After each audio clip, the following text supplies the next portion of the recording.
Shalom. Selamat malam Bapak Ibu Saudara sekalian. Selamat datang di acara Walk the Talk. Eh, Sebelum kita mulai, saya ingin mengajak semua yang hadir untuk boleh berpartisipasi aktif nanti dalam sesi Q&A yang nanti akan dibuka setelah pemaparan, untuk boleh mengajukan pertanyaan dan juga boleh raise hand. Nah, jadi selain kita menyimak, tapi kita juga boleh berpartisipasi untuk bertanya. Oke, hari ini kita akan membahas satu topik yang sangat menarik dan baru-baru ini benar-benar kita baru tanggal 12 November kemarin kita baru saja merayakan Hari Ayah Nasional. Nah, hari ini kita akan membahas tentang peran ayah edisi kasih. Nah, bersama dengan kita sudah hadir Bapak Arman Haryanto, Ya, ya, shalom. seorang pengajar, konsultan juga, tapi dia juga seorang mentor dari The World with Need of Others. Ya. Ya, oke.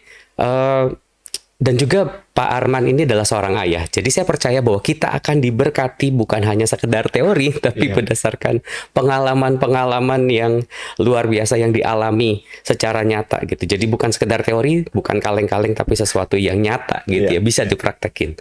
Oke.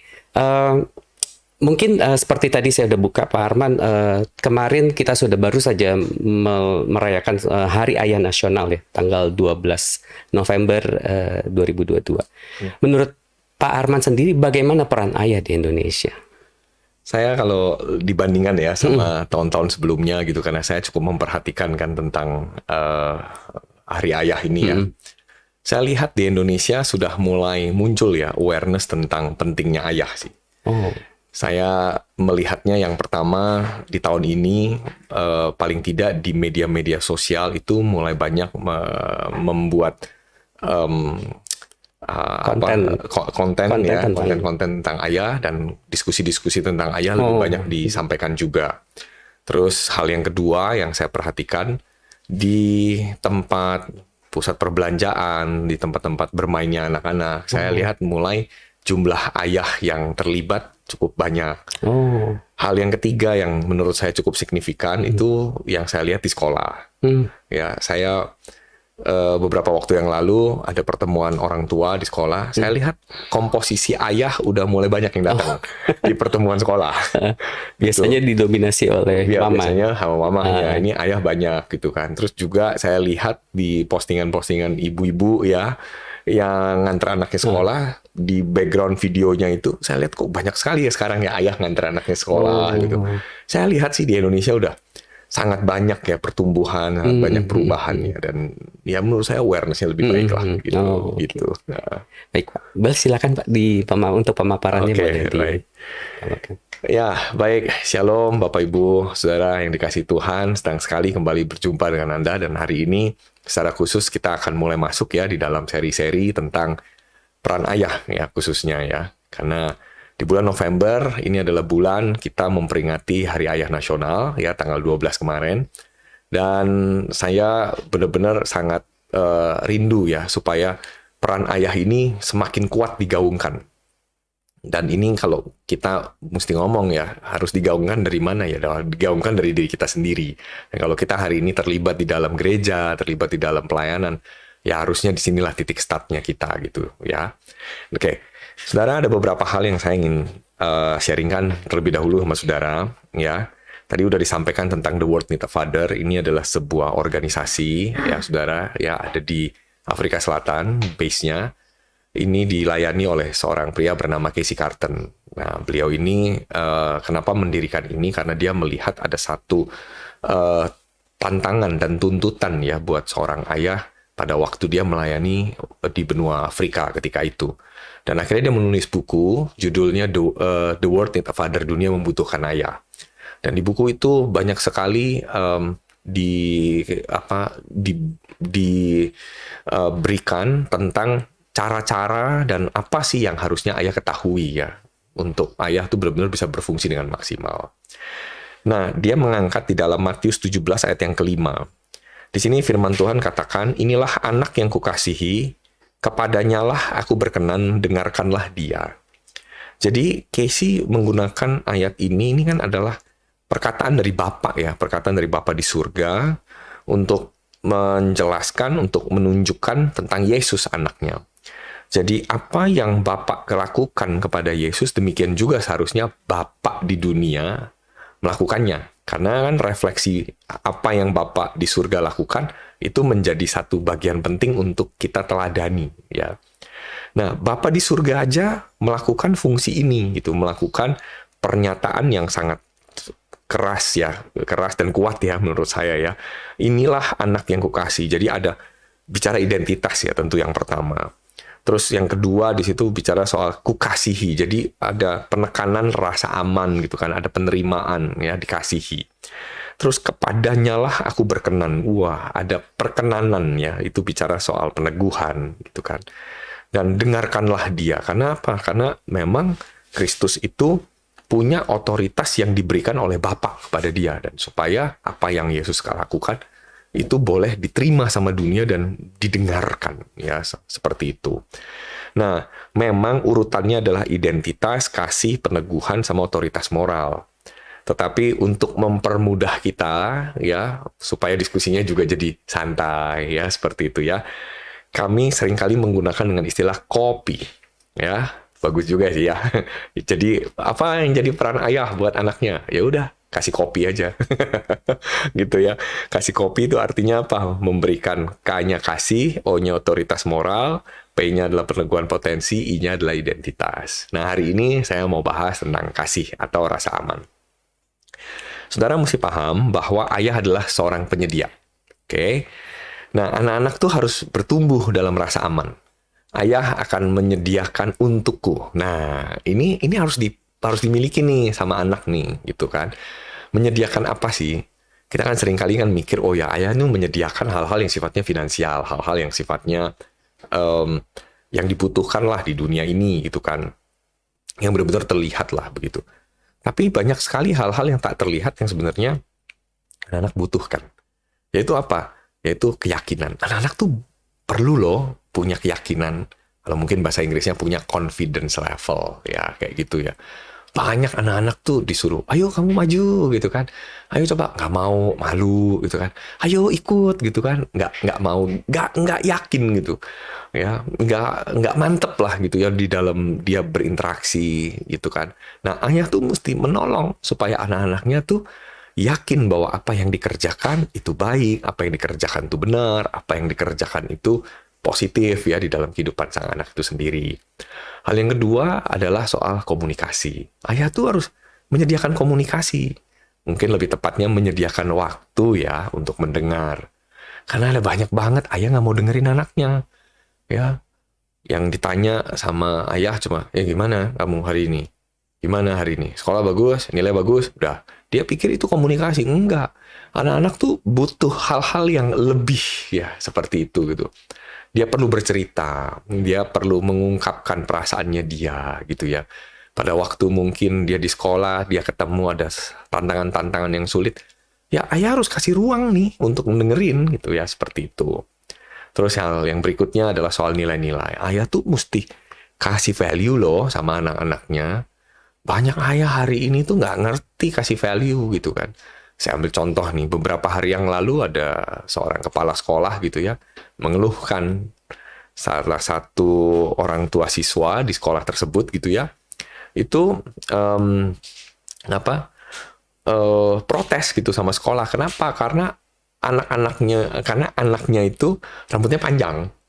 Gitu. Nah, sekolah kan ada aturan nih, ya kan, rambut panjang dan sebagainya. Ya, mungkin orang tua mikir, alah udahlah sir, yang penting ini deh, nilainya bagus. Gitu. Bagus. Nah, itu kan. Jadi nilai-nilai yang selama ini diajarkan sama orang tua kepada anak, udah yang penting kamu performance bagus, udah begitu. Masalah cara berpakaian jelek, masalah cara rambut, udahlah itu nggak penting lah kayak gitu. Nah, kan bukan begitu kan. Kita kan harus kita harus kasih tahu kan kepada anak-anak, ketika kamu ada di sekolah, kamu tuh ada di dalam payung otoritas sekolah. Sama halnya ketika kamu nanti berpergian ke luar negeri, kamu kan harus belajar untuk tunduk sama aturan yang ada di luar negeri. Jadi poinnya bukan masalah rambut pendek, rambut panjang, tapi membiasakan bahwa dia mau ikutin rules loh, seperti itu. Compliance ya. Betul, compliance gitu kan. Mau belajar untuk tunduk gitu kan. Tuhan kan ajarkan kan tentang prinsip tunduk, ya kan. Nah kalau anak-anak aja dari awal udah nggak pernah diajarin sikap tunduk, lah gimana dia mau melakukan yang firman Tuhan bilang, tunduklah kepada Allah, lawanlah iblis gitu kan. Nah itu kan nilai-nilai kan yang kayak gitu. Itu hal sederhananya ya. Masih banyak sih sebenarnya ya nilai-nilai yang seharusnya ayah berikan itu kepada anak-anaknya. Nilai-nilai cara bersosialisasi, nilai-nilai di dalam kekudusan ya, seperti itu. Terus juga keamanan fisik. Ayah tuh bertanggung jawab loh sama keamanan fisiknya anak gitu kan. Kenapa? Karena banyak ayah nggak peduli sama kesehatan mata, kesehatan telinga, ya kan, kesehatan mulut, ya seperti itu. Bahkan ya kesehatan secara menyeluruh gitu. Udah tahu rumahnya banyak benda tajam, ya posisi-posisi desain rumahnya itu membahayakan. Ya dia harus care, dia harus jaga dong. Ya jangan sampai anaknya ketika ingin kepleset ternyata bisa menyebabkan hal-hal yang fatal, yang mengerikan. Nah ini penyedia keamanan fisik. Yang berikutnya teman. Nah ini buat saya cukup menarik nih. Loh, kok ayah nyediain teman? Berarti anak-anak nggak punya kebebasan dong cari teman. Bukan begitu. Ayah itu kayak menyiapkan kolam pertemanannya supaya anak-anak itu bisa berteman dalam komunitas yang sehat. Kan kita selalu belajar kan. Kalau kita mau tahu karakter kita kayak apa, cek temennya. Ya kan? Nah, ayah bertanggung jawab nggak sama hal-hal itu? Nah ini menarik nih, sebulan yang lalu saya ketemu ada seorang teman yang kebetulan dia manajer di salah satu supermarket. Saya sempat tanya, Pak tinggal di mana? Dia bilang saya tinggal di satu daerah gitu. Loh kok jauh dari tempat kerja? Bapak apa nggak capek? Dia bilang begini, Pak saya tuh dulu pernah Pak tinggal di dekat tempat kerja saya. Tapi lingkungannya Pak nggak bagus Pak buat anak-anak, katanya gitu. Loh kenapa nggak bagus buat anak-anak? Iya anak-anaknya tuh sering kali nggak mau sekolah. Kerjanya itu ngegame terus di pinggir-pinggir jalan kayak begitu. Wah saya nggak mau kayak gitu. Saya mau tuh anak saya tuh tinggal di komunitas yang paling nggak secara rohani terjaga. Ya karena kebetulan dia Muslim gitu ya. Jadi dia mau anak-anaknya itu tuh benar-benar punya komunitas rohani yang tepat gitu loh buat mereka. Nah menurut saya itu termasuk penyedia teman loh. Teman bermain yang baik. Jadi ayah mesti ngerti lah ya soal pertemanannya yang baik ya buat anak-anak gitu. Terus juga stabilitas emosi. Jadi ayah nih penyedia stabilitas emosi. Nah, ayahnya tuh jangan jadi pemarah lah. Lah ini kemarin kan kita barusan hari ayah gitu kan ya.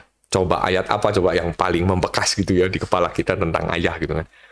Di Efesus 6 kan bunyinya gitu. Hai bapak-bapak, jangan bangkitkan amarah di dalam hati anak-anakmu kan. Kenapa ya? Karena ayah itu harus ngelatih kedewasaan emosi anak. Kan sekarang kan lagi banyak isu soal mental health. Nah ternyata ada penelitian yang menunjukkan bahwa loh, mental health anak itu ternyata dilatih dari rumah. Dan ayah itu adalah sosok pelatih yang terbaik buat anak.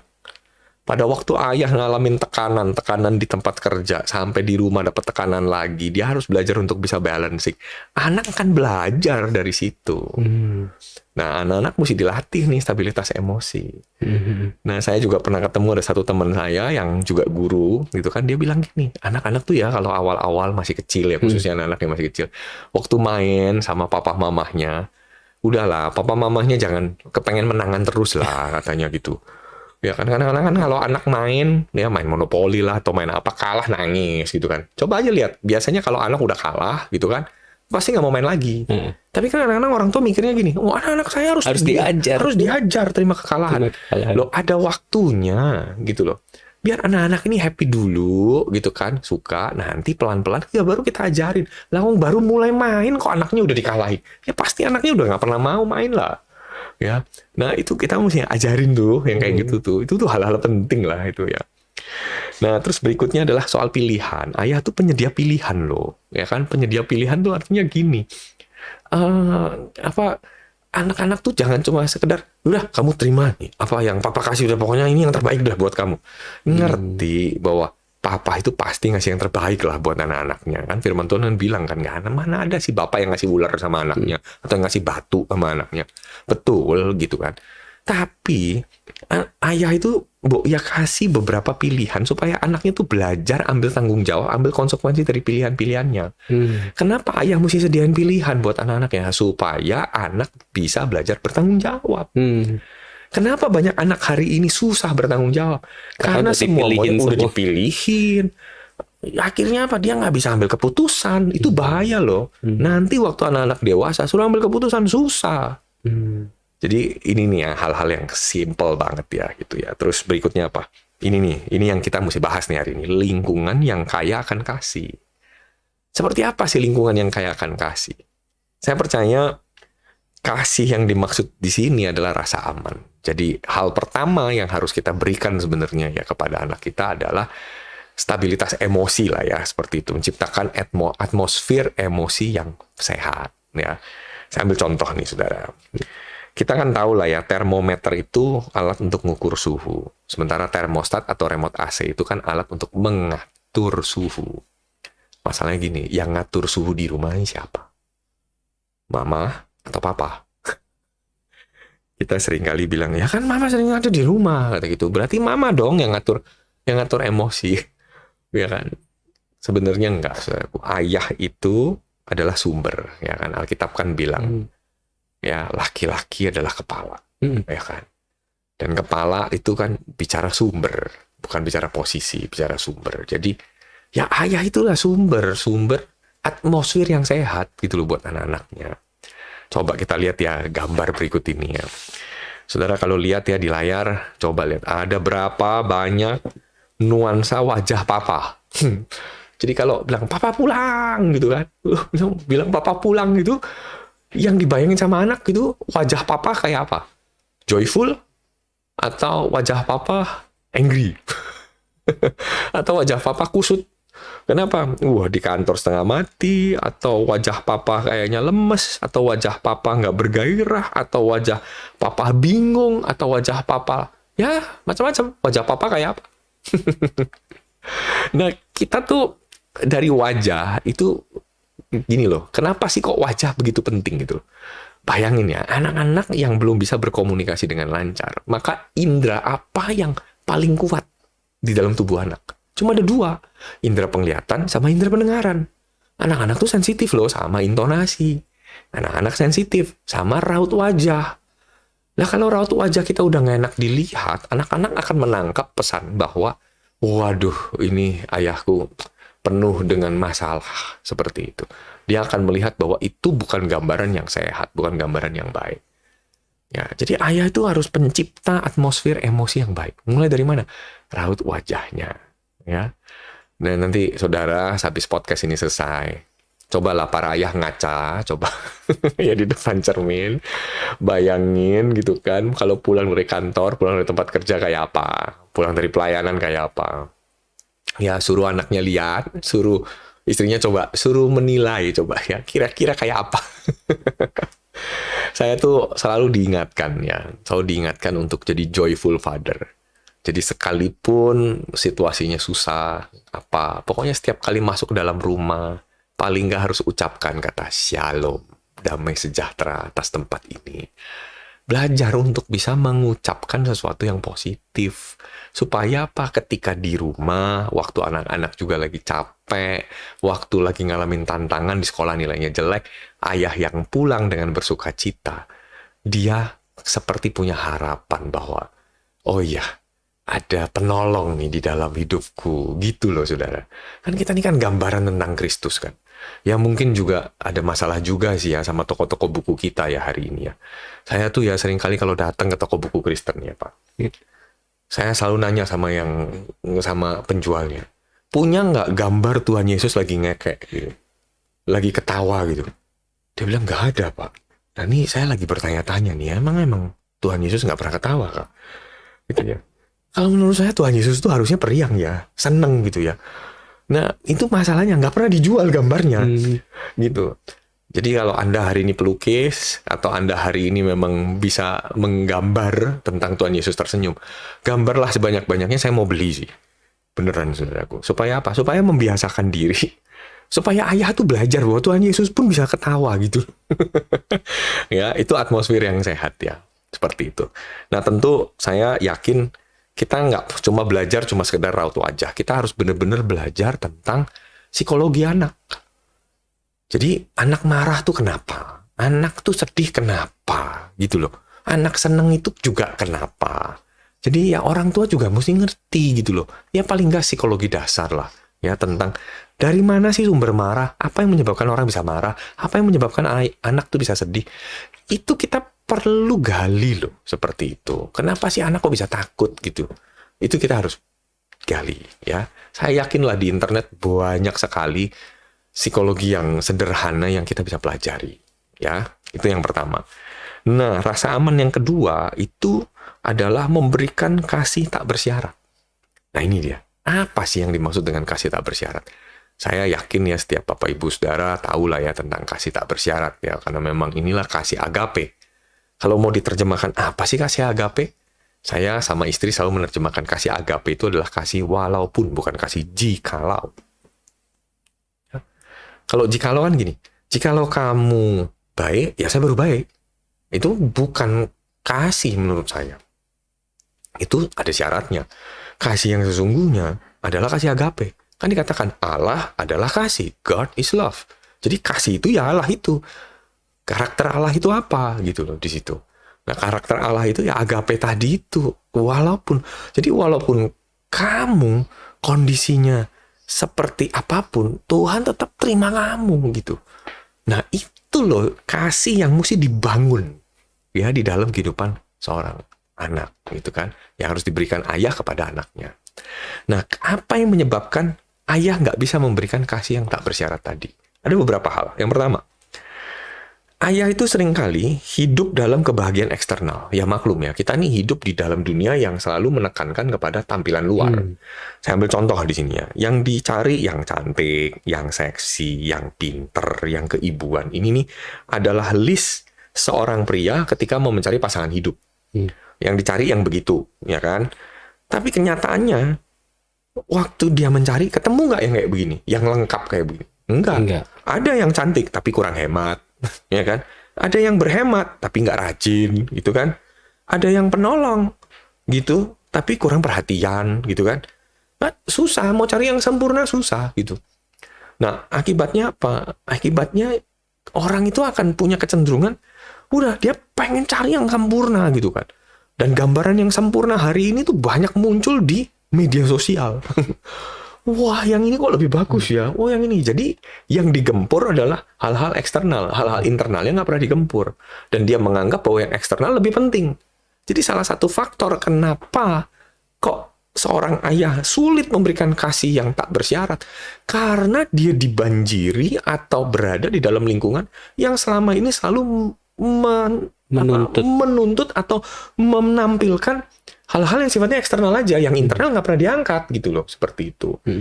Nah, akibatnya apa? Akibatnya mudah punya yang namanya roh berhala.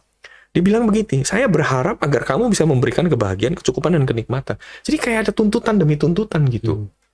Nah, kalau kita hidupnya kayak gitu, ya kita tuh sama kayak mengimajinasikan sesuatu yang sebenarnya maunya kita, bukan maunya Tuhan. Nah, ini yang dinamakan self-love. Bukan pure love atau bukan agape love gitu loh. Nah, seperti apa self-love? Nah, saya punya jebakan nih, bagus nih gambar ini ya. Walaupun ini nih gambar sederhana yang saya buat lah ya.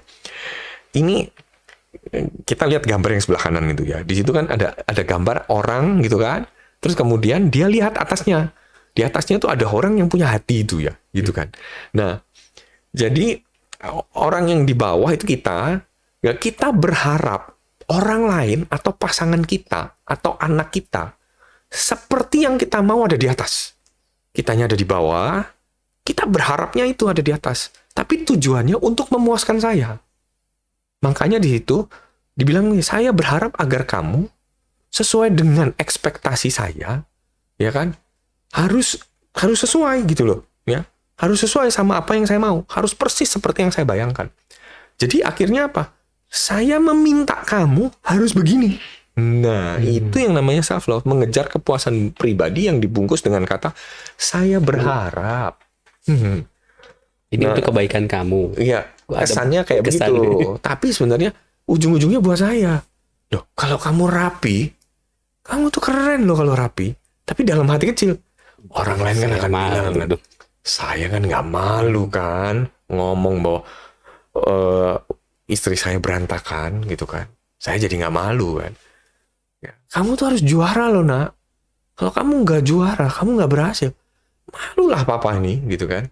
Tapi kan dia nggak mungkin ngomong begitu. Dia paksa, kamu harus juara. Kamu ngerti nggak? Kalau kamu nggak juara, nanti kamu kerja susah loh. Tapi di dalam hati kecil dia ingin banggakan di depan banyak orang. Wih, anak saya pintar loh. Wah, anak saya gini. Tapi demi kepentingan siapa? Demi kepentingan dirinya, bukan demi kepentingan anaknya. Gitu. Yang sebenarnya demi kepentingan anaknya itu udah prioritas kesekian gitu. Nah, ada satu teman saya, hamba Tuhan, dia menggambarkan antara kasih Allah dengan kasih ekspektasi. Ini menurut saya cukup baik ya. Jadi yang Tuhan ajarkan itu adalah kasih satu arah, one way love, one directional love, ya. Nah, kalau self love itu digambarkan sama dia seperti ular yang memakan ekornya sendiri. Jadi seperti gini, saya mau kamu seperti ini supaya saya, baik lagi, saya mau kamu begini supaya saya. Nah, itu namanya self love. Nah, ini yang seorang ayah mesti berlatih. Gimana caranya dia stop self love-nya ini? Kenapa? Karena bicara soal ekspektasi ini tipis banget gitu loh pada waktu kita bahas soal harapan. Bedanya ada di mana? Ekspektasi itu pasti akarnya self. Kalau bukan ekspektasi, dia mestinya yang dia angkat, yang dia harapkan adalah demi kebaikan orang itu. Seperti itu. Nah, sama yang Tuhan Yesus lakukan adalah I give for him atau her to become the best. Ya, to become the best. Sama seperti ini. Allah memberikan anaknya supaya, dia nggak bilang supaya Bapak puas. Tapi Alkitab bilang apa? Allah memberikan anaknya yang tunggal supaya setiap orang yang percaya kepadanya tidak binasa melainkan beroleh hidup yang kekal. Lihat, outputnya buat siapa? Buat orang lain. Buat orang lain kan. Nah, ini loh yang seringkali kita lupa. Allah memberikan anaknya supaya setiap orang yang percaya kepadanya beroleh hidup yang kekal. Demi mereka loh. Demi mereka, demi orang-orang ciptaan Tuhan itu. Nah, ini loh yang ayah mesti belajar, bahwa jangan memberi sesuatu atau melakukan sesuatu demi kepentingannya dia. Yang terjadi sekarang adalah dia paksa anaknya untuk sekolah kedokteran supaya dia bilang apa? Keluarga dokter. Karena papa mamanya dokter. Gitu. Nah, kamu harus sekolah yang bagus supaya kamu bisa nerusin usaha papa. Usahanya siapa? Papa. Nah, ini nih. Ini yang seringkali banyak banget jebakannya. Padahal yang mestinya gimana? Silakan kamu sekolah, nak. Papa kan berdoa. Tuhan tuntun kamu kemana? Tuhan mau kamu jadi apa? Tuhan mau pakai kamu jalanin misi Tuhan yang mana? Mari sama-sama berdoa. Papa berdoa, kamu berdoa. Kalau memang Tuhan kasih kamu hati untuk nerusin usaha Papa, Papa siap ngajarin kamu. Gitu loh. Papa siap ngajarin kamu. Dan Papa akan berikan yang terbaik supaya kamu bisa nerusin ini. Dan kamu bisa melihat misi Tuhan terlaksana dalam hidupmu. Bukan supaya kamu nerusin ini ya, supaya bisnis Papa ini nggak turun. Sayang loh, Papa udah bangun bertahun-tahun loh. Masa Papa kasih orang lain? Loh, itu apa coba? Self-love. Gitu loh.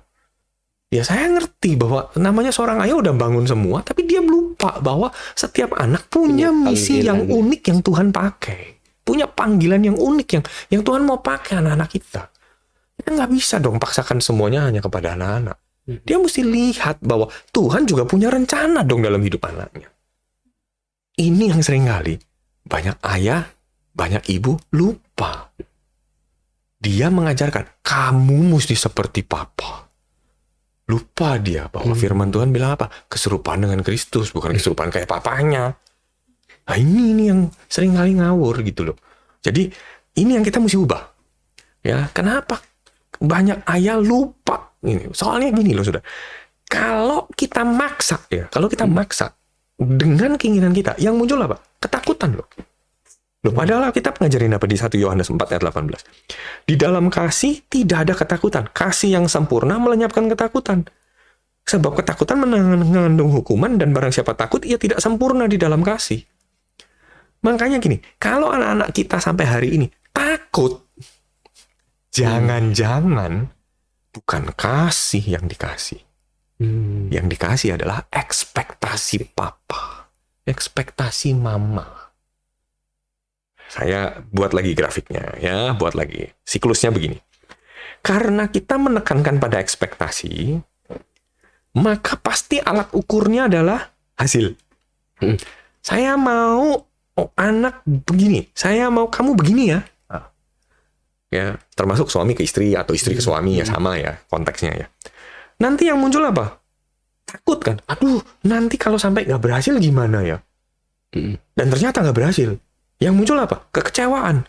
Begitu ada kekecewaan, yang muncul apa? Rasa bersalah. Begitu ada rasa bersalah, rasa malu. Saudara tahu nggak efek rasa malu dan rasa bersalah? Rasa bersalah dan rasa malu membuat akhirnya orang itu kehilangan apa yang menjadi panggilan Tuhan dalam hidupnya. Rasa bersalah, rasa malu membuat dia akhirnya nggak bisa mencapai tujuan yang terbaik yang Tuhan udah ciptakan dalam hidupnya dia. Dan itu mengerikan sekali loh, saudara. Rasa tertuduh membuat orang akhirnya nggak dewasa, saudara. Loh, padahal Alkitab mengajarkan apa? Hai bapak-bapak, dewasakan anak-anakmu. Amsal 22 ayat 6. Dikatakan, didiklah anakmu, ya kan, pada masa mudanya. Didiklah orang-orang muda pada masa mudanya, supaya nanti pada masa tuanya dia nggak menyimpang. Saudara tahu bahasa Inggrisnya bunyinya apa? Bring them up. Apa artinya bring them up? Bring them up artinya dewasakanlah anak-anakmu. Saudara tahu salah satu bentuk kenapa anak-anak kita susah dewasa? Karena dia diliputi rasa takut. Rasa tertuduh. Kenapa? Karena dia takut lihat apa yang bapaknya pengen nggak sesuai. Dia nggak mampu capai. Akhirnya yang muncul ketakutan. Inilah yang seringkali disebut dengan fear fathering. Nah, itu dia, ya. Oke, kita udah masuk di poin yang kedua, ya. Jadi tadi pertama, atmosfer emosinya mesti sehat. Kan kasih itu kan bicara rasa aman. Yang kedua, rasa aman muncul ketika kita memberikan kasih tak bersyarat. Tapi ada hal yang terakhir. Hal yang terakhir adalah punya komitmen tidak bercerai.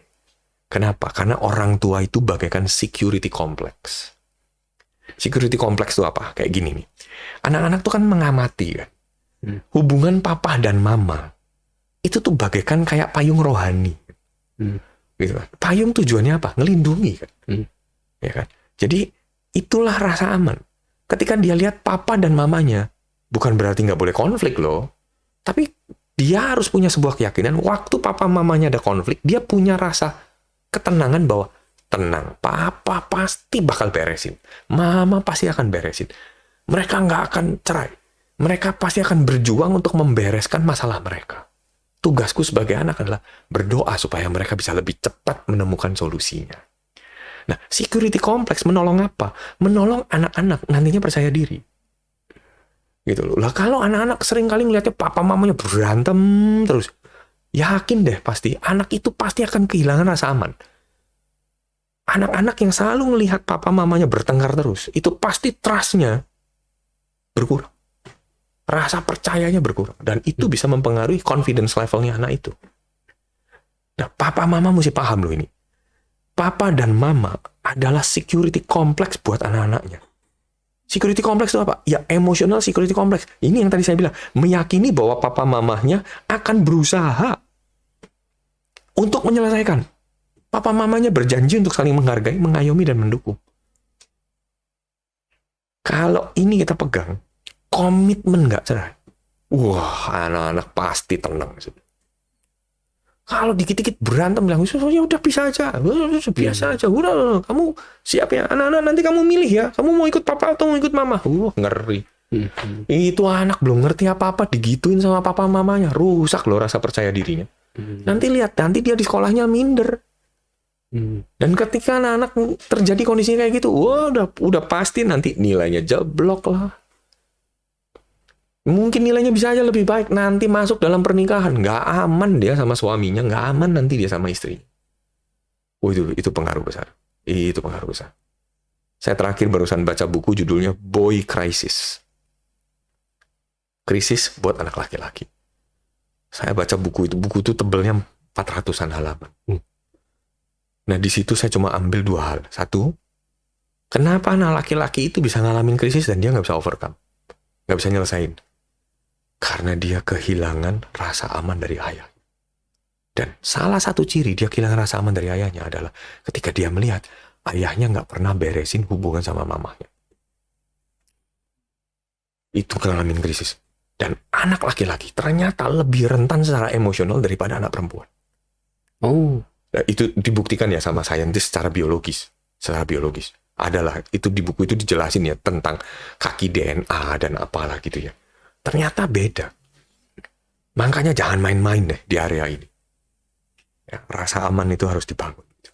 Nah, mungkin sebagai penutup dari saya kutip dari Yohanes 15 ayat 9 ya. Seperti Bapa telah mengasihi aku, demikianlah juga aku telah mengasihi kamu. Tinggallah di dalam kasih-Ku.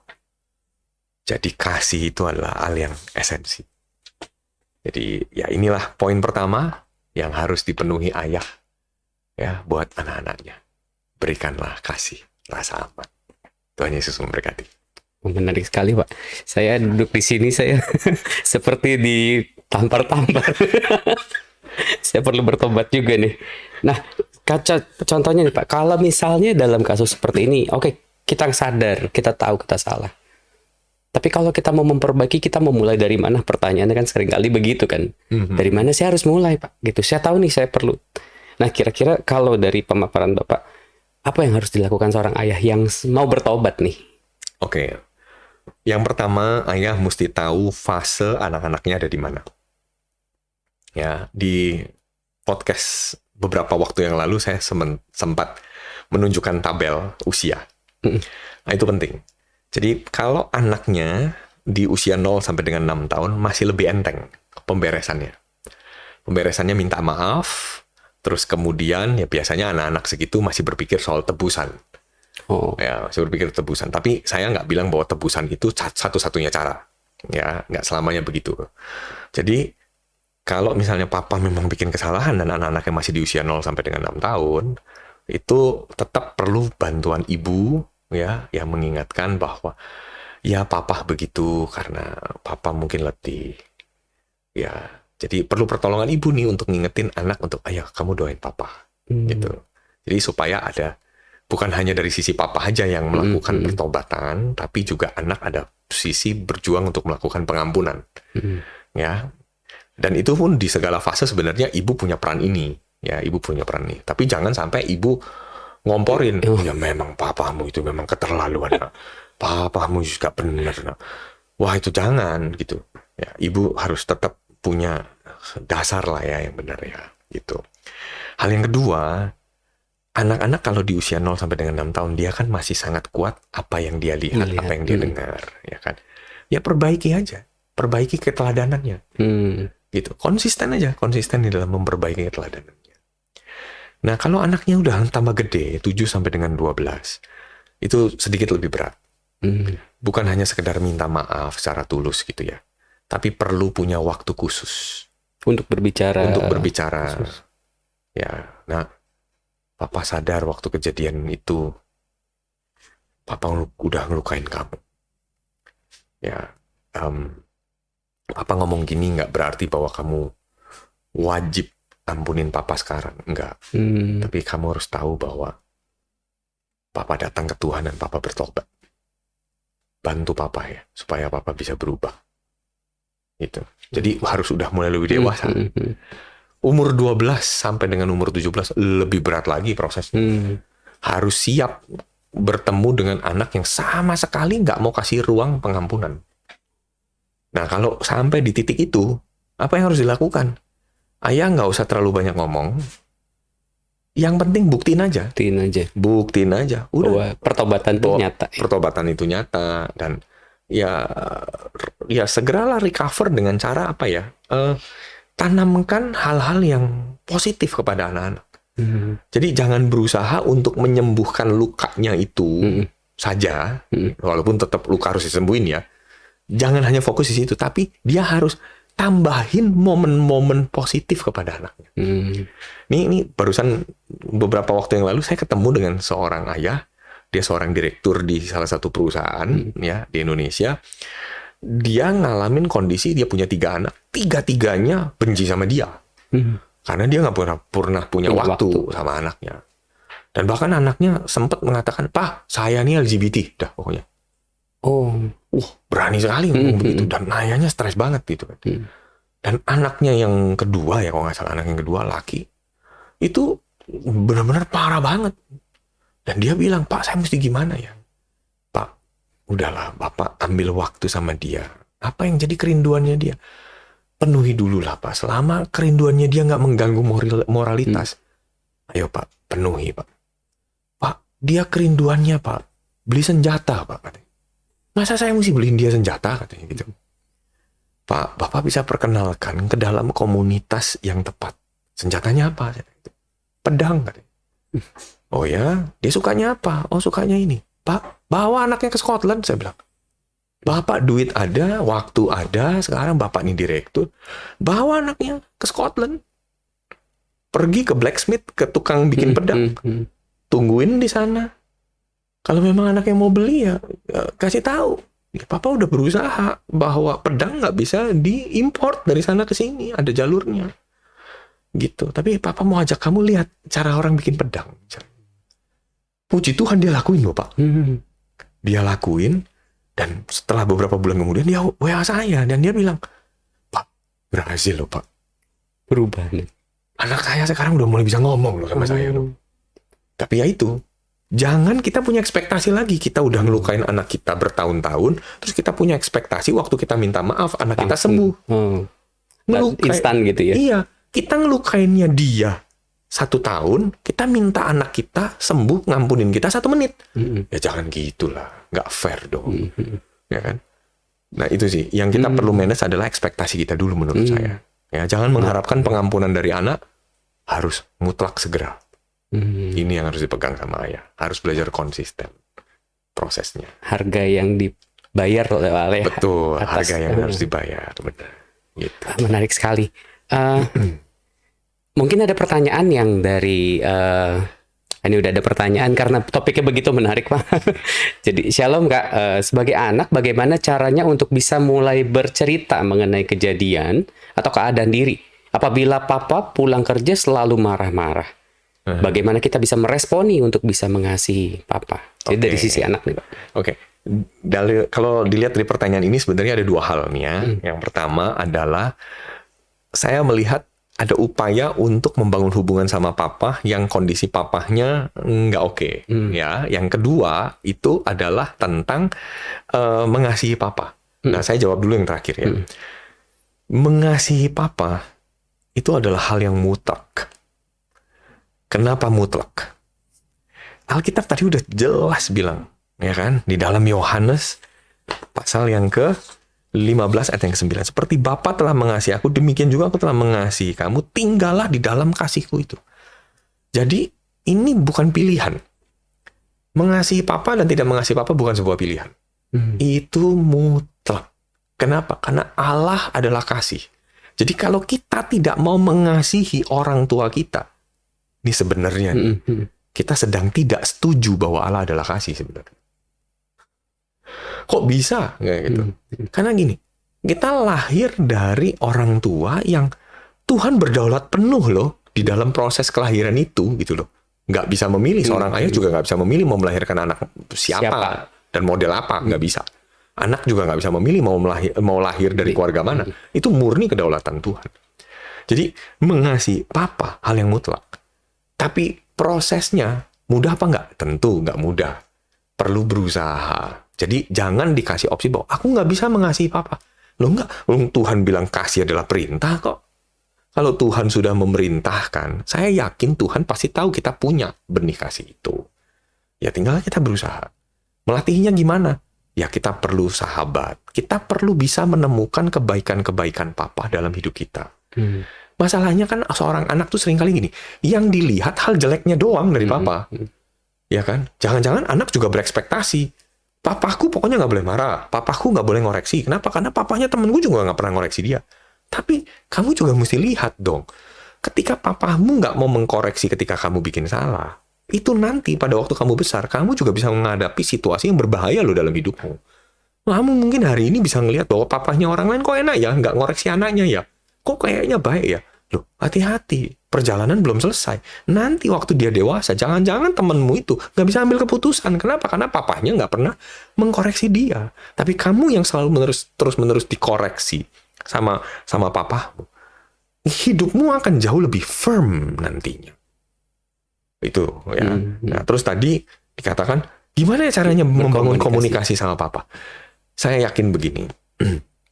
Kamu juga perlu punya waktu dan memperhatikan titik-titik ketika papamu waras. Ya, nggak selamanya papa marah terus itu. Nggak. Ya, Alkitab tuh juga ngajarkan, kita ini kan misionaris kan. Kita ini kan punya misinya Tuhan. Ya kan? Jadi ya, kita mesti mencoba untuk memenangkan hati papa. Memenangkan hati papahnya. Papahnya yang pemarah, papahnya yang mungkin, ya sekali lagi, anak juga perlu belajar psikologi tentang marah. Loh, kenapa seorang ayah bisa marah? Kita perlu tahu loh. Jangan-jangan papa marah karena papa dalam posisi tertekan di tempat pekerjaannya. Kita nggak pernah tahu. Papa marah mungkin karena apa? Papa sedang berada di dalam masa-masa kehilangan. Bisa nggak itu terjadi? Bisa. Papa marah, kenapa? Karena mungkin papa juga punya sebuah ekspektasi mengharapkan kamu begini, tapi kamu nggak berhasil. Itu juga bisa muncul sebuah kemarahan. Jadi nggak selamanya marahnya seorang orang tua itu sebagai sesuatu yang buruk. Kita mesti tarik balik ke belakang dan mari kita belajar. Kenapa sih kok papaku marah? Bawa dulu dalam doa. Bawa dulu. Dan bagaimana cara berkomunikasi? Ingat, prinsip dalam komunikasi bukan berbicara loh. Nah ini kamu mesti ngerti loh. Komunikasi yang benar adalah kemampuan mendengar bukan berbicara. Jadi ketika kamu mau dengerin papa, ya, "Pa, ada apa? Boleh nggak pa aku pijitin papa? Papa pengen minum teh manis kah? Aku buatin ya." Terus pada waktu kamu buatin teh manis buat papa minum. "Pa, kalau pas lagi sepi, papa boleh kok cerita sama aku." Gitu. Jadi jangan kita doang yang nuntut papa mesti dengerin kita, tapi kita juga boleh dong belajar jadi pendengar yang baik. Loh, Alkitab kan bilang, lebih baik apa coba? Kita, dikatakan? Lambat untuk berbicara, tapi cepat untuk mendengar. Nah, kita praktekin juga dong. Masa kita tuntut papa kita doang yang suruh dengerin kita? Kitanya juga mesti belajar dengerin papa kita. Ya, nanti lihat deh, ketika kamu mau belajar untuk dengerin papa, respon papa bisa ngalamin perubahan. Oke? Dahsyat. Shalom Kak, ini pertanyaan kedua. Menurut kakak apa yang bisa dilakukan bila kita melihat papa mama berantem? Meskipun kadang sebagai anak kita sudah mencoba untuk bilang papa mama jangan berantem, tapi malahan kita yang diomelin. Oke. Ini bagus pertanyaannya. Oke, kalau kita lihat papa mama berantem, hal pertama yang bisa kamu lakukan adalah gunakan lututmu untuk berdoa. Ya, gunakan lututmu untuk berdoa. Kita bawa dulu mereka di dalam doa. Itu yang pertama. Hal yang kedua, waktu mereka berantem, kamu dengerin. Ya. Dengarkan pertengkaran mereka. Jangan hakimi pertengkaran mereka. Dan jangan berusaha untuk jadi hakim untuk bilang papa salah atau mama yang salah. Jangan. Dengerin aja. Dengerin aja, dan pada waktu mereka bertengkar kayak gitu kan. Nah, begitu mereka udah mulai agak cooling down, kamu jangan diem. Kamu masuk. "Pa, Ma, boleh nggak aku pimpin berdoa?" Kalau sampai diomelin, ya sudah. Bilang, "Ya sudah, sana kamu berdoa aja sendiri." "Oke, Pa, Ma, aku udah berdoa sendiri. Tapi boleh nggak aku doain papa, mama?" Nggak usah." Ya sudah. Jangan sedih hati. Yang penting kamu udah lakukan bagian kamu sebagai anak. Saya kok yakin ya, kalau seorang ayah dan ibu ngelihat anaknya malah nantangin untuk berdoa bersama ketika mereka lagi bertengkar, itu mereka pasti tuh keinget loh di hati mereka. Wah, anakku nih mau ambil peran loh. Pasti salah satu di antara mereka luluh loh. Jadi gini, perhatikan ya, kalau orang tua lagi berantem, jangan berusaha untuk jadi hakim yang menentukan papa benar atau mama benar. Tidak boleh. Kenapa? Kita bukan hakim. Yang kita perlu lakukan adalah kita ikut merasakan ada di hati mereka. Kalau papa ngerasa benar, mama yang salah. Kita ikut merasakan bahwa mama ngalamin luka, kita ikut luka. Kalau mama yang bilang papa yang salah, kita juga merasakan, kita juga ngalamin lukanya papa. Seperti itu. Kalau kita ikut merasakan hal yang sama, aku yakin papa dan mama bisa ngelihat kamu luar biasa justru. Gitu. Gitu ya. Praktekin dulu coba ya. Gitu. Oke. Shalom Kak Arman, bagaimana kalau kita sebagai papa pernah selingkuh, tetapi sebenarnya anak tidak tahu, atau tepatnya kita tidak tahu dia tahu atau tidak? Apakah sebaiknya kita mengaku kepada anak? Oke. Nah, ini soal pengakuan ya, kata kuncinya. Saya tetap punya prinsip gini. Alkitab kan mengajarkan kalau kamu mengaku dosamu dan saling mendoakan, kamu sembuh. Jadi tujuan dari kita ngaku buat apa? Tujuan dari kita ngaku apakah supaya dapat penerimaan lagi? Menurut saya itu bukan tujuan yang tepat. Ngaku bukan untuk dapat penerimaan dari orang-orang sekeliling yang udah pernah kita lukai dari kesalahan kita. Bukan itu. Alkitab dengan jelas sekali mengatakan saling mengaku dan saling mendoakan supaya kamu sembuh. Jadi poinnya adalah kita mengakui karena kita mau belajar mentaati perintah Tuhan soal pengakuan. Kalau kamu mengaku dosamu, Ia setia dan adil, Ia akan menyucikan kamu dari segala dosa. Ya kan? Nah, jadi kita ngaku karena apa? Kita mau taat sama perintah. Itu dulu prinsipnya. Nah, tapi masalahnya gini, ngakunya sama siapa? Saya tetap percaya Alkitab tidak pernah dengan secara spesifik bilang bahwa oh ya kamu harus ngaku sama istri, oh ya kamu harus ngaku sama anak. Tapi dia bilang saling mengaku dosamu dan saling mendoakan. Nah, kamu mesti ketemu sama siapa orang yang ketika kita mengaku, orang itu bersedia mendoakan kita, bukan menghakimi kita.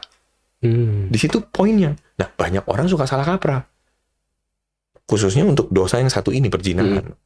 Aduh, saya udah berzina nih. Aduh, perasaan saya nggak enak nih. Saya kalau ketemu sama istri, aduh, saya ini udah berzina ya. Kalau saya nggak ngomong, kok rasanya kayak saya kayak nyimpen bom ya. Loh, hati-hati loh. Itu bukan hal yang rohani loh bahkan. Itu malah akhirnya apa? Itu self-love loh. Jadi saya mengaku supaya saya ngerasa lega. Bukan karena saya mengasihi Tuhan, bukan karena saya mau mentaati perintah Tuhan. Nah, itu mesti benar dulu nih. Motifnya harus benar dulu soal pengakuan. Nah, kaitannya sama anak. Ngaku sama anak. Menurut saya, tentu kalau sampai ada dosa perzinahan, ya kita harus bereskan dulu itu. Hentikan dosa itu.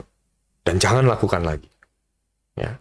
Masalah nanti, kapan kita bercerita kepada anak, memang tidak ada waktu yang pas. Bisa saja. Anak tidak perlu diceritakan. Bisa saja. Ya. Tapi apakah itu dia udah bisa sembuh? Ya bisa. Ketika dia mengaku kepada orang yang tepat dan orang yang tepat itu mendoakan dia dan akhirnya membuat dia tidak melakukannya lagi. Ya sudah selesai.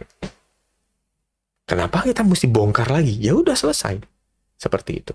Kenapa mesti diceritakan? Tapi nanti pada waktu kita melihat anak kita ternyata melakukan dosa yang sama dengan kita dan Roh Kudus menuntun kita untuk menceritakan bagaimana pertobatan kita di area itu.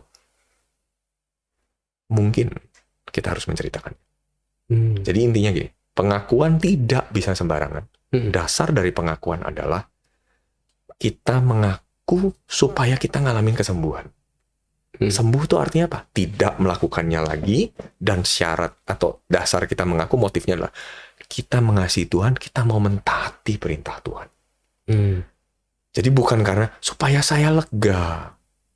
Bukan itu. Itu akan menimbulkan masalah baru sebenarnya ya ketika dia lakukan tanpa. Betul, apalagi waktu dia ngaku, dia nggak mempersiapkan orang itu. Akhirnya apa? Dia lega, dia yang terluka. Dia terluka. Kita pelepasan, orang lain kemasukan. Nah itu, jangan. Ya, jangan. Jadi harus dengan orang yang tepat dan mungkin dikonseling dengan tadi betul. Perlu mengalami itu ya. Betul, seperti itu. Ya, kayak gitu. Gitu ya. Oke. Melanjutkan pertanyaan seputar papa mama yang berantem tadi, Kak. Bagaimana kalau di saat papa mama bertengkar, lalu sang anak diminta memilih papa atau mama? Oke. Karena jadinya sang anak tumbuh menjadi pribadi yang akan takut untuk menikah atau sedikit apatis perihal membangun hubungan serius. Mungkin mau pacaran tetapi tidak pernah mau masuk ke hubungan yang lebih serius karena trauma. Bagaimana caranya supaya anak itu bisa breakthrough Pak, dari hal? Oke. Sebenarnya pertanyaan ini juga ada dua bagian. Oke, bagian yang pertama, saya menjawab dulu ya, bagian yang pertama. Bagian yang pertama tadi adalah, kalau suruh milih papa dan mama. Sebagai anak, kita akan bilang, aku ini lahir karena papa dan mama. Jadi aku nggak bisa memilih. Gitu. Jadi bilang aja. Dengan jawaban yang firm itu ya. Aku tidak bisa memilih. Pilihanku satu, firman Tuhan. Firman Tuhan ajarkan untuk aku tetap mengasihi papa dan mama. Papa mama mau punya keputusan apapun, aku tetap anaknya papa dan mama. Ya, jadi kalau papa mama, udah pokoknya kamu harus pilih, kamu mau ikut papa atau kamu mau ikut mama, seperti itu. Lebih baik kamu diam dan kamu doa, terus kamu bilang, "Pa, Ma, jawabanku jelas, aku nggak akan memilih papa atau mama. Aku memilih kebenaran firman Tuhan." Seperti itu. Ya, aku memilih kebenaran firman Tuhan. Kalau sampai orang tua maksa, diam aja. Diam aja, jangan lakukan apapun. Diam aja dan doa. Gitu. Masuk aja dalam kamar dan kalau misalnya mereka bilang, kamu harus milih dan sebagainya. Coba papa mama udah berdoa dulu deh. Gitu.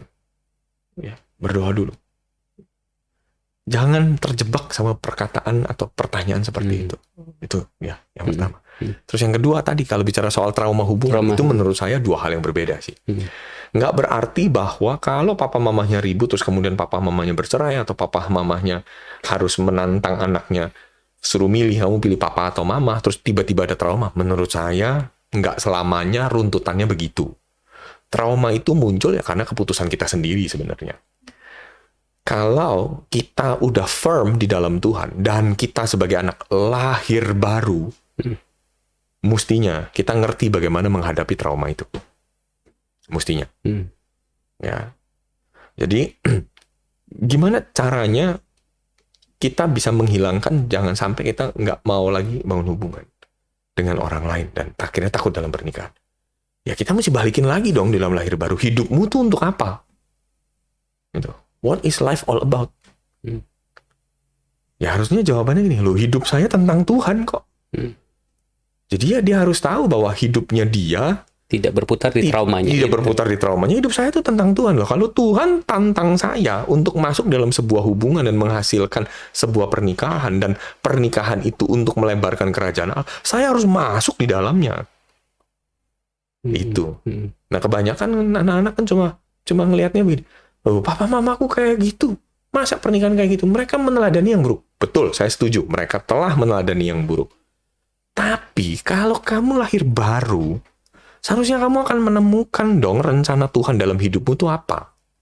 Itu tidak perlu jadi destiny kamu yang sama. Iya. Gitu. Kenapa harus bisa menunjukkan kayak begitu? Ya, jangan jadikan patokannya kayak begitu dong. Loh, Tuhan mendesain kamu, Tuhan membawa kamu masuk dalam kehidupan ini, ada misi Tuhan. Kamu temukan itu dong. Masa cuma gara-gara papa dan mama bertengkar terus kemudian kamu bilang, udah aku nggak mau menikah gara-gara papa mama bertengkar.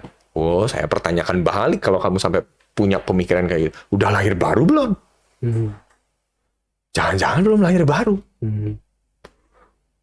Jadi ya tadi kembali ke muter di trauma, self love tadi sebenarnya dia sedang mengasihani dan Mengasihani diri sendiri. Betul, itu di situ. Pertanyaan berikutnya.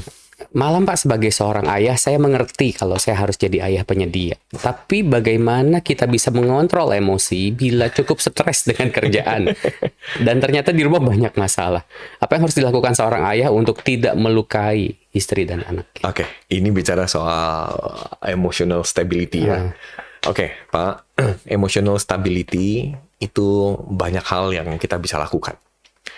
Pertama, kita mesti datang kepada satu prinsip bahwa hidup kita adalah hidup yang dituntun sama Tuhan.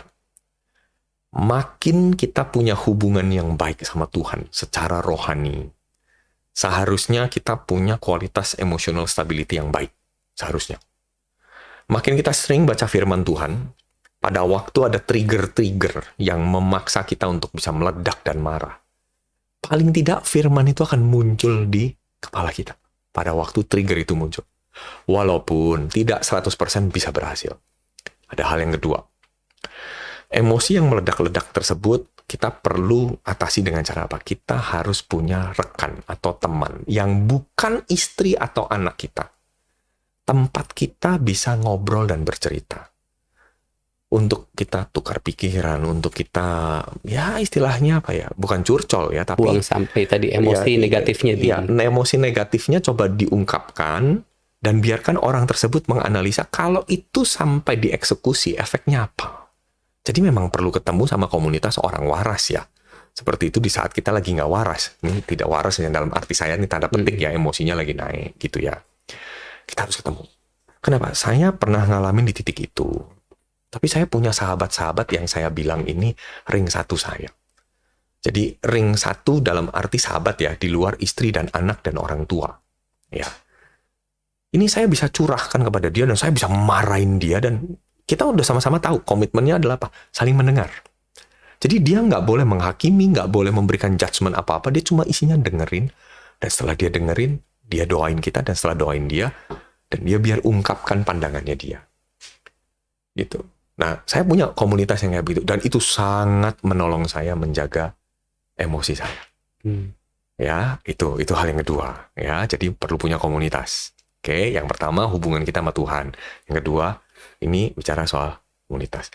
Yang ketiga, biasanya stabilitas emosi meledak itu karena kita tuh, ini istilah saya ya, ini saya bukan orang yang ahli di bidang urusan peremosian kayak gitu, tapi saya kok melihat itu perlu disalurkan di tempat yang tepat.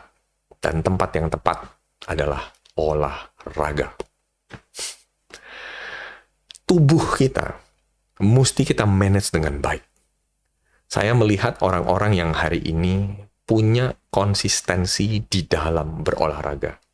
Dia lebih, nggak berarti berhasil 100% ya, dia lebih mampu menjaga stabilitas emosinya. Pak, saya sangat sarankan, ambil waktu pagi, selain bersaat teduh, berolahraga. Ambil waktu itu. Ya, kalau istilahnya anak saya bilang, VO2 max, nanti cari ya, di Google aja ya, VO2 max-nya harus tinggi. Ya, itu kadar oksigen atau apalah, pokoknya itu anak saya yang tahu itu ya. VO2 max-nya yang tinggi supaya kita tuh bisa benar-benar mencurahkan semua energi kita. Biasanya orang-orang yang VO2 max-nya tinggi, mereka bisa punya kelenturan dalam menghadapi tekanan-tekanan.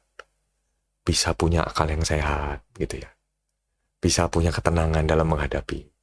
Ya, itu yang ketiga. Yang keempat, belajarlah lebih banyak untuk mengatasi masalah-masalah di dalam pernikahan, di dalam keluarga. Ya, punyalah mentor. Belajar, Pak, belajar.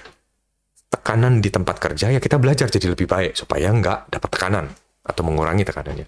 Tekanan di dalam rumah, ya belajarlah tentang pernikahan, belajarlah tentang keluarga. Kenapa? Karena orang yang berpengetahuan pasti dia bisa manage emosinya. Pasti bisa manage emosinya. Ya, jadi coba kita isi dengan pengetahuan kita, upgrade diri gitu ya, seperti itu. Ya, latihan. Oke. Melanjutkan pertanyaan seputar selingkuh tadi, Pak. Dari point of view seorang anak yang tahu kalau papanya selingkuh, ini cerita nih berarti. Jujur sulit untuk mengampuni dan mengasihi papa. Terlebih lagi dengan background papa yang selingkuh itu nggak bekerja dan susah berutang dan minta saya lunasi hutangnya. Pada akhirnya papa pisah dengan mama. Apakah Bapak ada solusi dan bagaimana cara seorang anak ini bisa mengasihi papanya seperti ini? Oke, ini saya pernah nanganin persis nih kasus kayak begini di salah satu kota di Jawa Tengah. Jadi papahnya persis lah ya kondisinya kayak gini. Tapi yang saya lihat anaknya lakukan adalah gini. Anaknya akhirnya berkorban sih. Ya, dia lunasin utang papahnya. Ya, dan akhirnya memang sampai habis juga. Ya, sampai habis juga. Tapi dia ajak papahnya untuk ketemu dengan beberapa hamba Tuhan, ajak papahnya untuk konseling. Seperti itu, dia dampingi, gitu kan. Ya, kenapa kok dia harus beresin? Nah, waktu itu saya tanya, kok kamu mau sih beresin papahmu yang udah berantakan kayak gini? Dia cuma bilang begini, hidup saya tuh juga, mungkin ke depannya juga nggak selamanya lurus. Dia bilang, apa yang saya lakukan sama papa saya adalah bagian di mana Tuhan sudah mengasihi saya. Jadi sekali lagi baliknya gini, fokusnya bukan pada kejahatan sang papa, tapi pada solusinya. Tapi fokusnya pada Kasih Tuhan. apa sih yang Tuhan mau lakukan sama saya untuk hidup papa? Apa yang Tuhan sedang kerjakan dalam hidup saya untuk memulihkan papa? Saya tahu itu berat sekali, tapi dia bisa temuin. Dia bisa temuin dan sampai akhirnya ketika papahnya sampai masuk ke panti jompo gitu, papahnya akhirnya mulai sadar. Ya, papahnya mulai sadar dan akhirnya papahnya coba untuk berdamai lagi sama mamanya di usia yang udah lanjut ya, seperti itu. Tuhan Yesus dipulihin berarti. Dan pulih loh. Itu pulih gitu. Berarti penting untuk anak itu nggak punya mental korban ya Pak ya. Maksudnya tadi victim mentality. Ya, that's it. Sebenarnya mungkin istilahnya yang lebih rohani adalah ya udah anak-anak tuh belajarlah nemuin apa yang Tuhan mau sama keluarganya gitu loh. Ya. Jangan punya ekspektasi yang berlebihan bahwa nuntut papahnya harus sempurna. Gitu. Kalau misalnya toh memang papahnya melakukan hal-hal yang bertentangan sama firman Tuhan, bawalah papahnya ke dalam doanya dia dan tanya Tuhan mau apa buat hidup papaku? Ya itu memang perjalanan imannya seorang anak kepada papahnya. Jadi nggak punya mental, aduh aku kan sakit, aku nggak bisa mengampuni, gimana caranya? Tapi gini, aku nggak bilang bahwa aku meniadakan perasaan jengkelnya ya. Kenapa? Karena aku juga dulu pernah pahit banget loh sama papaku ya. Karena papaku gebukin aku dengan begitu parahnya. Aku juga pernah kepahitan. Jadi posisiku juga pernah luka ya sama seorang papa. Walaupun memang aku nggak lihat papaku selingkuh ya, seperti dengan kondisi ini. Tapi aku juga pernah punya kepahitan dan akhirnya seiring dengan perjalanan aku bersama-sama dengan Tuhan, aku bisa menemukan bahwa apa yang Tuhan titip, apa yang aku alami bersama dengan Tuhan lewat hidup papaku, baik adanya. Sampai aku bisa menemukan definisi itu. Berdamai dengan masa lalu. Bukan berdamai dengan masa lalu, tapi aku belajar menemukan Tuhan. Menemukan Tuhan di masa itu. Gitu. Dan sampai akhirnya aku bisa menemukan, oh ya pada waktu papa seperti itu, ternyata Tuhan gak tinggalin aku kok. Gitu loh. Tuhan tetap bilang bahwa kondisi ini baik adanya buat aku. Gitu loh.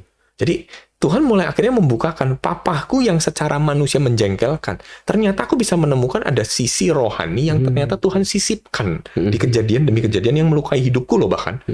Seperti itu Pak. Wah, dan itu membuat aku breakthrough. Akhirnya, oh Tuhan tuh nggak diem toh pada waktu lihat aku digituin toh sama papa. Oh Tuhan tuh nggak diem toh. Waktu uangku harus aku kuras demi papa gitu. Oh Tuhan tuh bela toh. Oh Tuhan buat aku begini toh. Oh Tuhan begini. Nah akhirnya apa? Dia bisa lihat damai gitu. Dan akhirnya apa? Dia dari mentalitas sebagai orang yang terluka menjadi sebagai pria penyembuh atau sebagai anak penyembuh buat orang tuanya, sehingga orang tuanya jadi misi yang besar buat hidupnya dia. Wah, ini breakthrough bener, dan itu kan yang memang Tuhan mau. Nah, di situ poinnya sih. Nah, tapi juga aku pengen bahas gini. Aku sekali lagi tidak meniadakan rasa kecewanya itu, enggak. Gimana sih cara ngatasin ini? Kamu perlu punya komunitas. Harus punya komunitas. Harus punya rekan ya yang bisa ngertiin kamu gitu kan, aja rekan yang juga bisa ingetin tentang Tuhan buat hidup kamu seperti itu gitu. Nah itu sih tetap nggak bisa diselesain sendiri. Ya. Semakin malam pertanyaan semakin menarik. Wah, selamat malam. Ini pasti selalu begitu.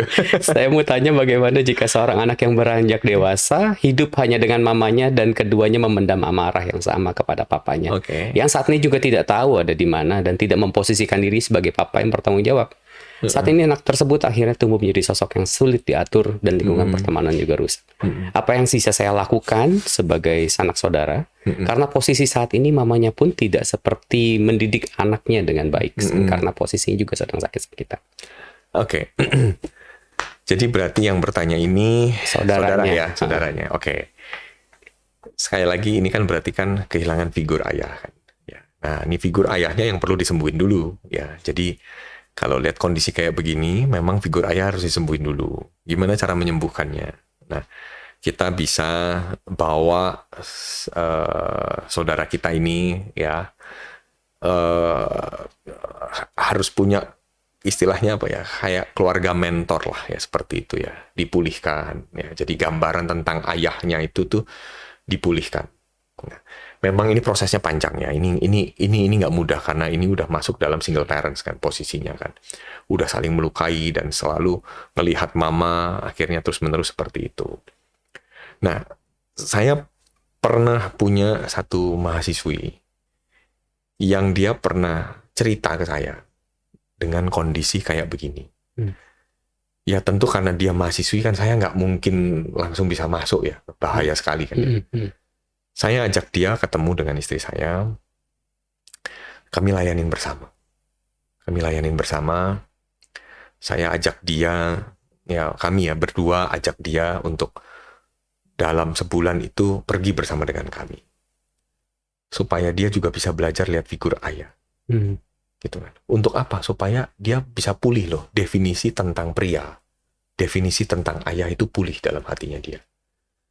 Puji Tuhan setelah bertahun-tahun, jadi ini memang nggak cepet ya, bertahun-tahun, anak ini mulai berangsur-angsur bisa bilang begini, oh ternyata ada ya keluarga yang kayak gini ya.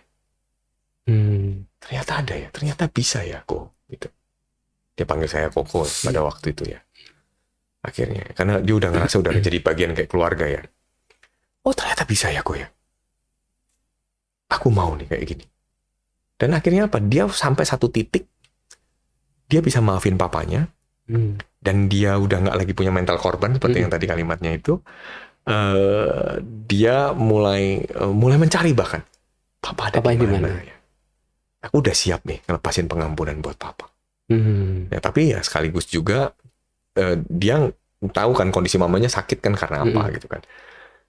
Pas kebetulan mamanya juga sakit-sakitan mamanya. Jadi dia coba temuin dulu papahnya tanpa mamahnya.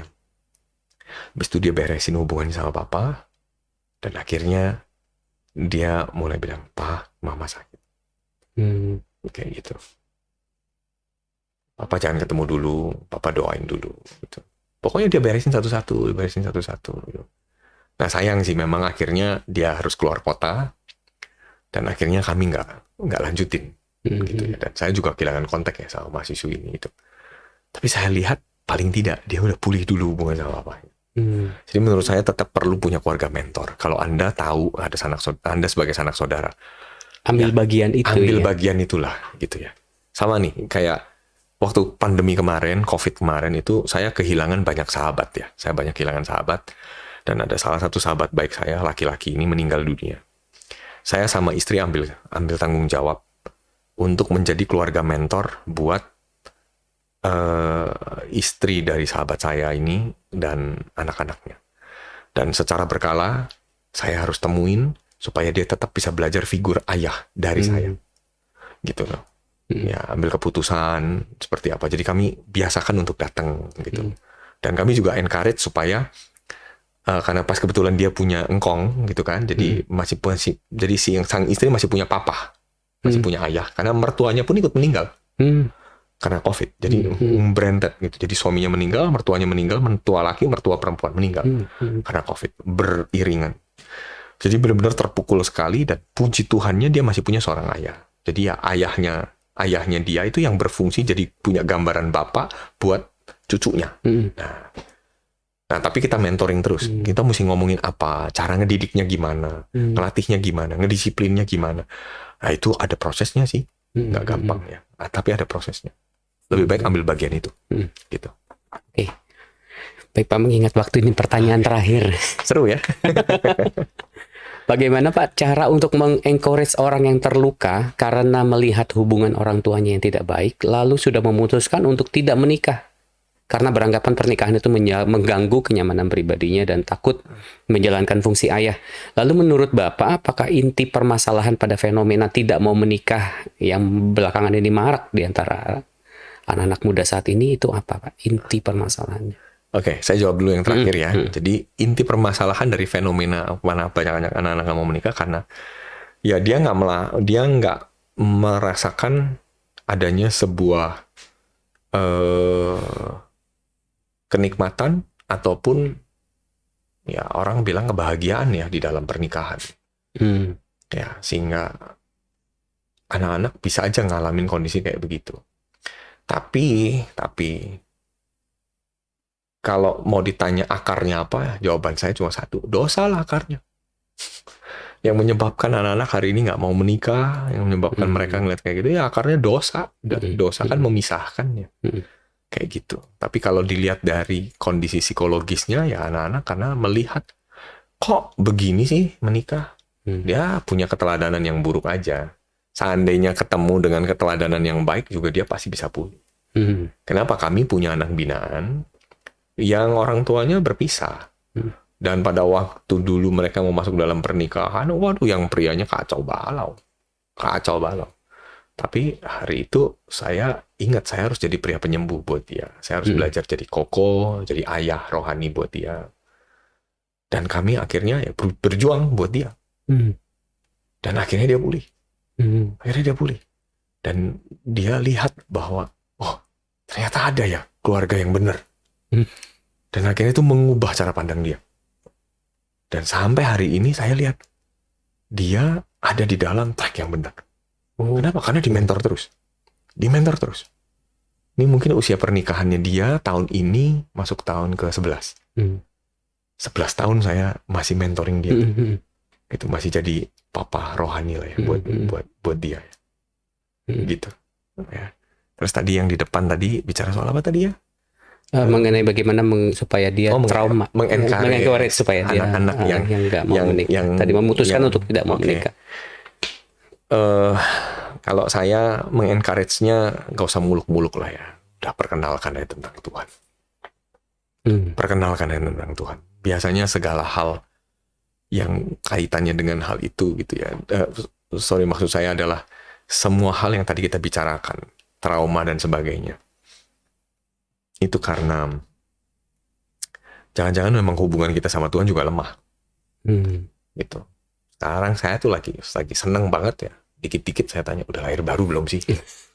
Gitu loh. Kenapa? Karena ya salah satu ciri orang lahir baru, dia bisa ngerti bahwa Tuhan punya misi besar dalam hidupnya dia. Jadi hidupnya dia bukan dia lagi, tapi Kristus yang hidup di dalam dia. Itu kan ciri-ciri orang lahir baru kan. Nah, jadi caranya mengencourage mereka ya, bawa dia ke Tuhan gitu ya. Bawa dia untuk menemukan keluarga-keluarga yang ada kok, keluarga-keluarga yang baik. Ada kok keluarga-keluarga yang ya menurut definisinya dia mungkin sempurna gitu. Tapi paling nggak ada kok keluarga-keluarga yang ngerti kok gitu loh. Hubungan papa mama harusnya gimana. Kasih yang diterapkan tuh kayak apa. Ada kok. Nah justru lewat sesi ini gitu kan. Lewat pelayanan The World Need a Father ini. Kita mestinya mencetak keluarga-keluarga yang jadi teladan. Supaya nantinya keluarga-keluarga yang jadi teladan ini ambil bagian. Saya sama istri selalu bilang begini. Pokoknya kalau ada yang kasus-kasus kayak begini gitu ya. Kami sering kali panggil mereka. Yuk ikut sama kami yuk jalan-jalan. Kami kadang-kadang nginep gitu kan. Kalau dia anak laki. Kebetulan anak saya laki gitu kan. Ya udah kita nginep ambil 2 kamar gitu kan ya. Saya sama istri, anak saya sama dia gitu kan. Udah saya anggap udah kayak anak saya sendiri gitu. Tapi kalau misalnya dia anak perempuan gitu ya. Ya kami pergi bersama gitu kan, tapi nanti saya pergi sama anak saya, istri saya sama dia, gitu kan. Biar dia ngelihat, biar dia ngerasain. Oh gini. Jadi contoh. Jadi contoh. Jadi menurut saya memang kan contoh itu hal yang powerful ya, daripada sekedar omongan ya, gitu ya. Ya udah, kalau memang kita tahu keluarga kita ngalamin pemulihan, ambil bagian, tahu orang-orang yang kayak gini, udah ajak. temenin mereka, tunjukin ada kok keluarga yang benar. Ada kok keluarga yang penuh dengan sukacita. Banyak. Jangan bilang dikit, banyak. Jadi karena mereka tidak terekspos dengan kebenaran itu, sehingga mereka melihat, ya tadi mereka punya kebenarannya sendiri. That's it. Makanya kita perbanyak aja exposure-nya. Perbanyak aja. Ini ilmu yang sebenarnya, ilmu yang kita praktekin juga kan di sosial media juga kan, gitu kan. Ya udah tinggal kita praktekin aja. Hal-hal yang duniawi kita praktekin, kenapa hal yang rohani kita nggak praktekin? Ya perbanyak aja hal-hal yang baik untuk diekspos supaya mereka lihat, oh ada loh yang kayak begini, gitu. Ya kalau Bapak Ibu Saudara kepengen pergi bareng sama saya, monggo. Bentar lagi Desember, ya kan? Udah nggak apa-apa, biarin, lihat saya juga ngomel, lihat saya juga kadang-kadang harus tegur istri saya, harus tegur anak saya. Mereka juga belajar dari teguran-teguran saya sama keluarga. Mereka juga belajar kok seperti itu. Dan mereka bilang, ih kok Arman ternyata bisa galak juga ya, katanya. Oh bisa gini juga ya. Loh, saya bilang saya apa adanya kok. Kalau memang salah ya salah, kayak gitu. Oh ternyata di jalan juga bisa nggak sabar juga ya kok Arman ya. Lah yang namanya juga capek nyupir. Real gitu ya. Ya udah real life gitu, seperti itu. Nah disitulah. Wah ini menarik banget Pak. Gak terasa kita sudah sampai di penghujung dari Walk the Talk. Oke, bersama kita juga hadir Pak Gembala, Pak Agustinus. Pak Agustinus mungkin mau menambahkan sesuatu Pak, silahkan. Shalom Karman, shalom Pak Gus. Perbincangan yang luar biasa ya. Mau diberkati ya semua ya. Saya memang ini sebetulnya kebutuhan di akhir zaman ini ya. Ya betul. Sebetulnya cuma memang gereja-gereja di Indonesia kelihatannya masih sangat disebut mentor, counselor atau apapun.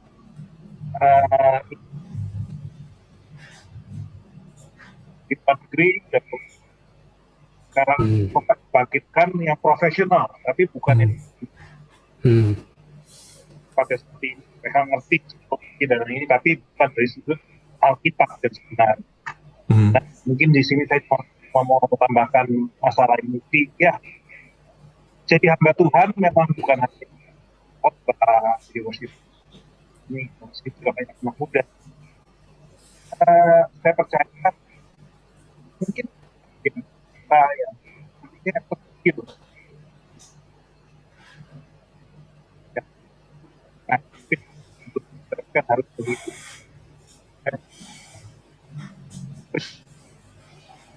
Tapi yang bisa pakai orang lain juga, keluarga kita, tapi artinya ya banyak orang kan nggak pakai repotin, karena sebetulnya karena itu juga kita banyak orang ya kita hidup dirinya sendiri udah repot, main ngurusin anak orang lain. Nah itu yang kita sama bangun juga lah ya, boleh jadi berkat buat keluarga lain, orang yang Tuhan taruh dalam itu aja. Yuk Arman, ada lagi ya, jadi buat ini ya, nanti boleh ini kan pasti ya kita lanjutannya. Nah ya, saya bawa anak-anak juga boleh ajak juga biar kita lihat anak-anak juga ya, anak-anak tapi bahasannya mungkin nantinya juga bisa dibuka, bukan hanya dari satu juga. Ya betul Pak Agus, betul.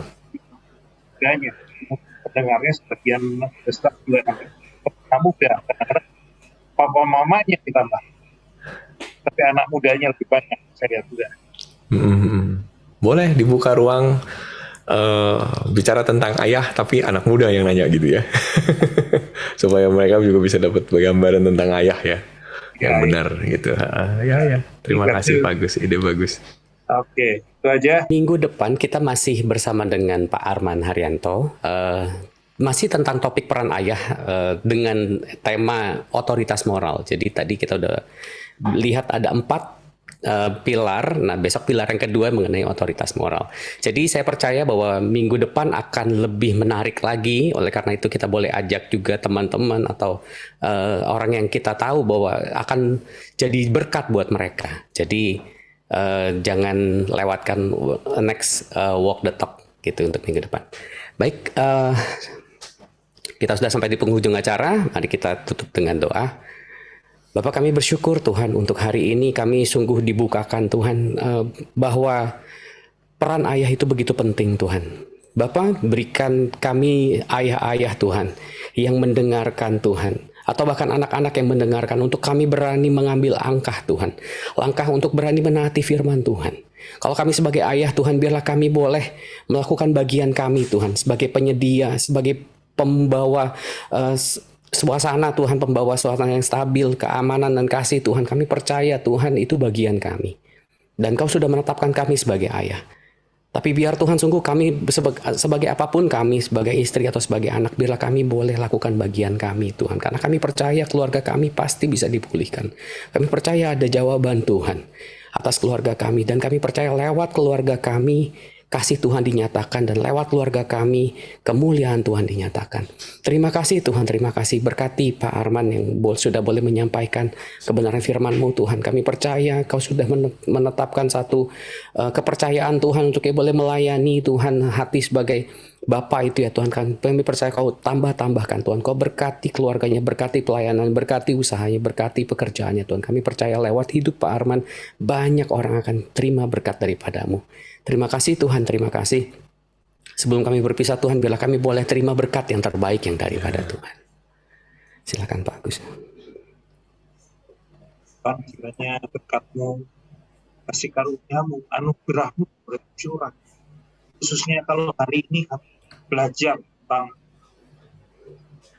ayah, fungsi daripada seorang ayah. Tuhan, biar kami juga berdoa secara khusus, Tuhan, biar Kau bangkitkan, Kau pulihkan ayah-ayah di dalam keluarga Tuhan. Terima kasih Bapak, kita tahu Tuhan, apa yang Engkau rencanakan tidak pernah gagal.